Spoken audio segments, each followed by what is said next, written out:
The show is called Reconstruct, Deconstruct, and it's a collaborative show between myself and Kaz. We're partners and we met in art school, so we definitely collaborate a lot in our sketchbooks and stuff. So we decided it would be fun to put a show together. So some of the works here are collaborative between the both of us, and then some of them are more individual, but they all center around the same concept or the same ideas. I think that some of the works are collaborative and some of them are our own individual works, but we're still working around the same collective idea of reconstructing and deconstructing. Yeah. So basically what we're interested is in themes and then kind of dismantling a certain theme and kind of talking about what's at the core of that idea, and then trying to rebuild it, and in that act of rebuilding whatever it is that we're making, it helps us kind of understand that idea more. So the beer cans are a good example of that, and then here, these pieces here are exquisite corpses that we worked on together. What we did is we covered half of it, and then one of us drew the top part, and then we covered the top part, and then the other person drew the bottom part. So we didn't know what one another were drawing until we saw it as a whole. They worked out pretty well, and you can see a lot of the theme is kind of land-based, or a lot of what I was drawing seems really land-based, and same with what Kaz is drawing, but it was a lot more city-orientated, which is cool because that kind of matches our individual practices too. Yeah. I feel like I'm talking a lot. It's good because I don't really have much to say, but like you were saying, I was mainly focusing on the aspects of the city, especially in my piece Reconstruction. It's about the city and the construction of the city. So when I sourced that clay, a lot of the city was under a lot of construction, and those construction sites are now buildings. So it's really interesting to see the city change in front of my eyes, not in front of my eyes, but yeah, it's taking on different personalities.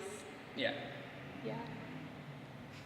This is our our artist statement that we made together, and so it says deconstruct, reconstruct, and then it goes into all of these ideas that we kind of were thinking about when we put this show together, and then it's also a living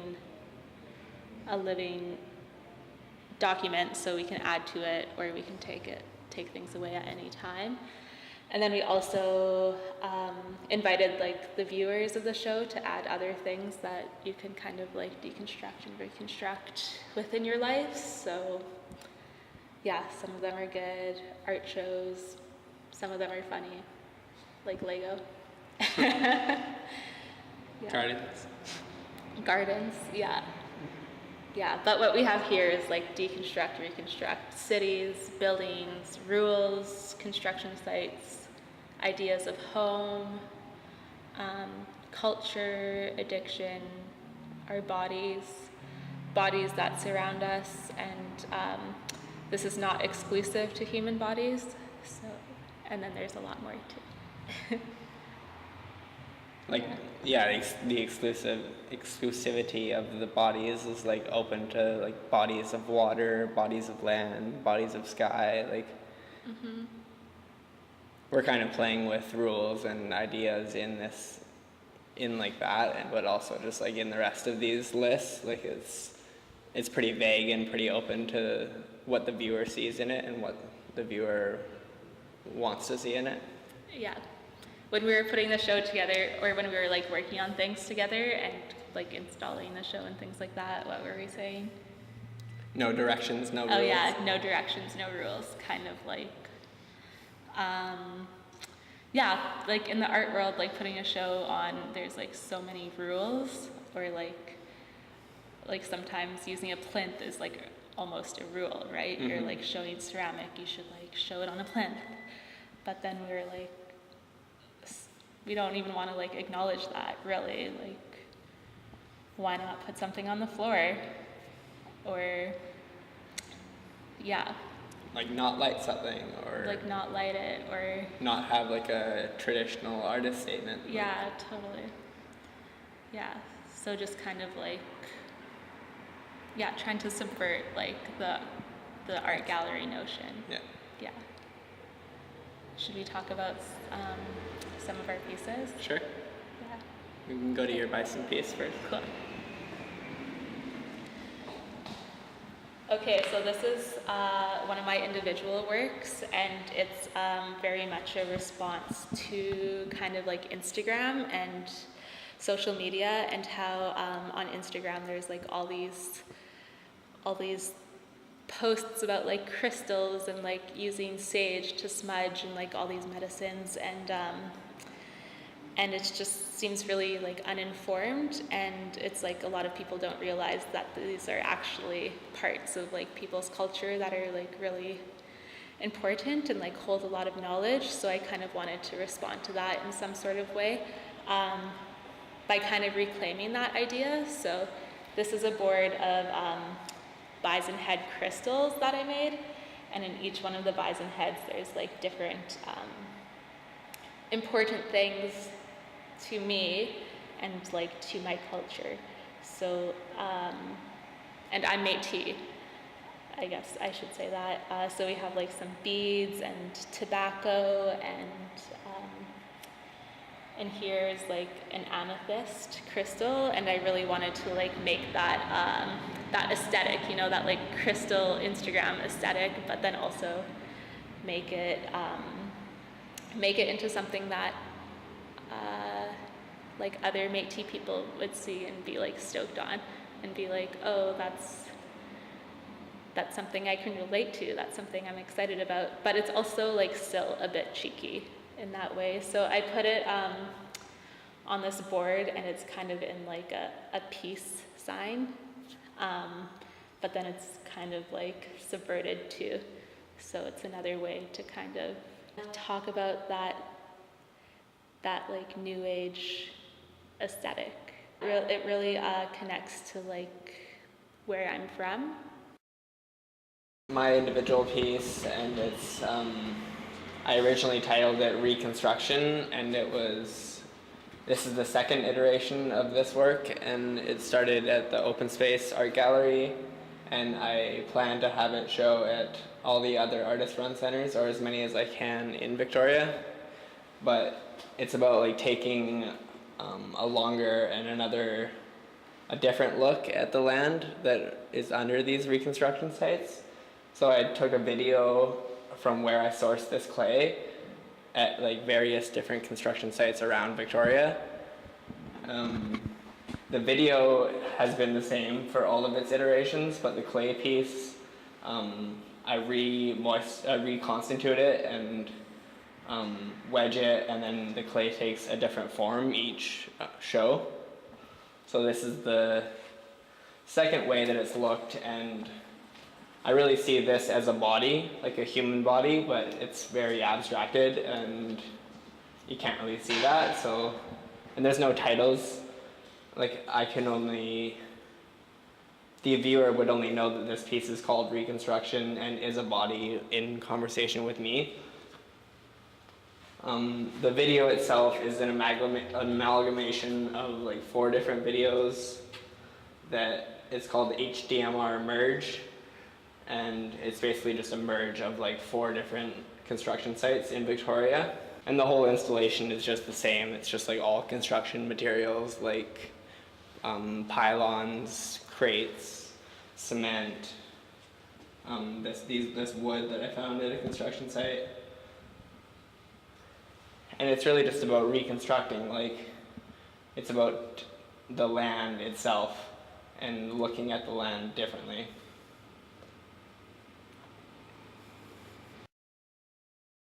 So this is one of the collaborative pieces in this show.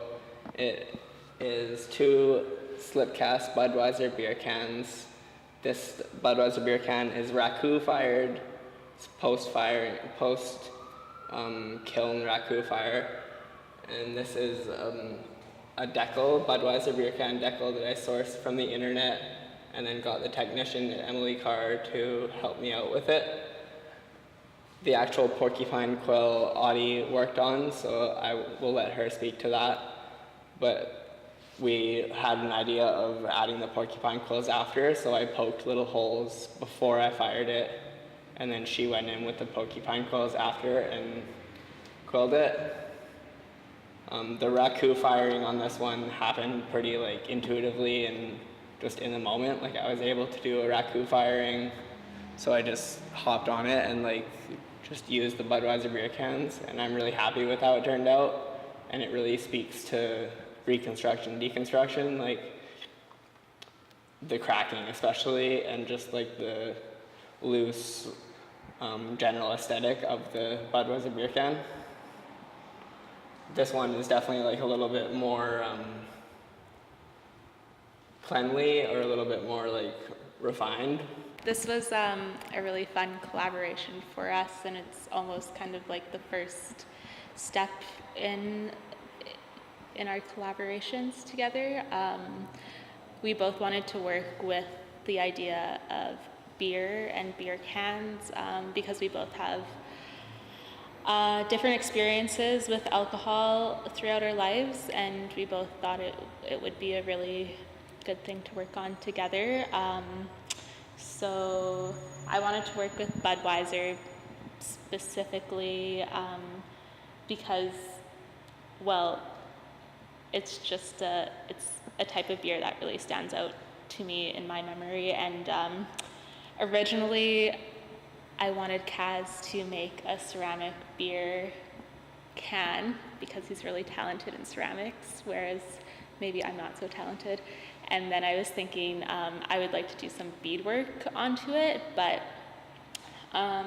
thinking through that concept a little bit more, we decided quill work would be a little bit more, align a little bit more with what we wanted to work with. So yeah, Kaz created these cans and then brought them home, and I got to work with doing quill work onto it. So this one here is a little bit more traditional in the way that you would use quills, and I see it really as a way of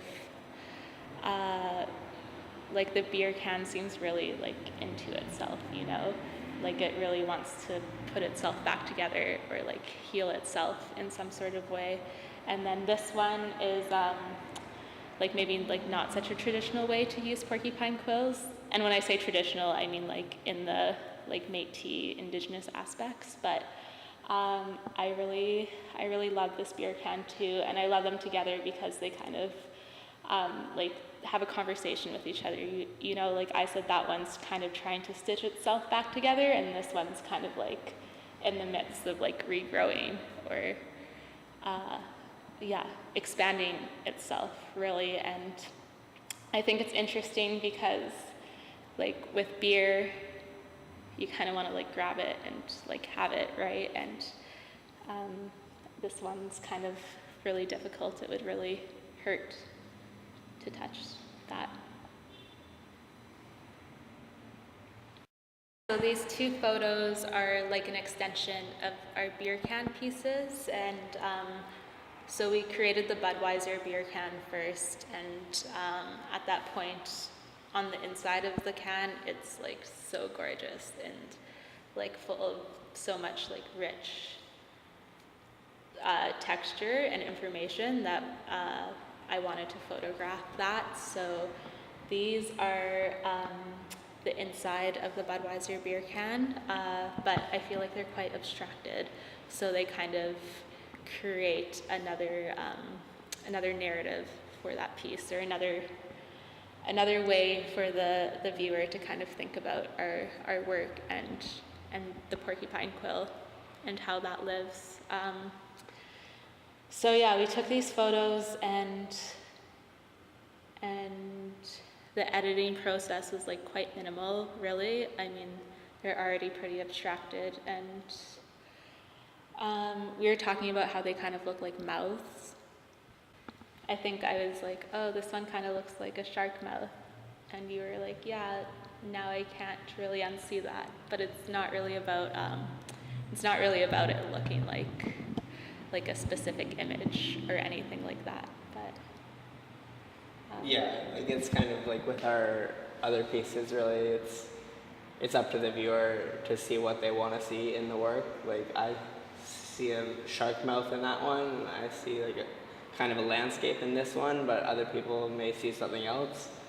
Oh, another thing I really like about these photos that like ties into the theme of our show is that maybe they're not like technically the best photos, you know what I mean? But like because like these top quills are like blurred out, and then the focus is really like kind of all over the place, but like even if technically they aren't like beautiful, I think that they're really gorgeous in other ways too, and that's kind of like what we were talking about is like making things that maybe aren't beautiful, maybe are kind of like a little bit ugly, but we think they're gorgeous. Or like making them like poorly made things, but they're like yeah, it's still beautiful, or like aesthetically pleasing, but like they're not very well made. Yeah, like maybe our parents, or like you know, when you make something and you're like, oh, this is kind of like not very nice, I'll just give it to my mom, but your mom's like, oh, that's gorgeous, like that's like the best, right? Is when someone can see like the beauty in something that isn't necessarily aesthetically pleasing to like a larger audience. And yeah, we like to work with that for sure. This piece is a beaded 6-pack ring, like when you buy a can of, or a 6-pack of beer and you get that. And then I'm just kind of, it's like such a throwaway thing, but it's also very much a part of like buying a 6-pack, so I kind of wanted to like decorate it, and so I chose that color, that neon orange, as a response to Kaz's piece, because it has to do so much with like construction sites and things like that, that I kind of wanted to work that into this piece, because there's part of it that's like so invisible and it's so hard to see, but then once you put those orange beads around it, it's really kind of like in your face, and I think that kind of extends to sort of the environmental aspects of those 6-pack rings as well.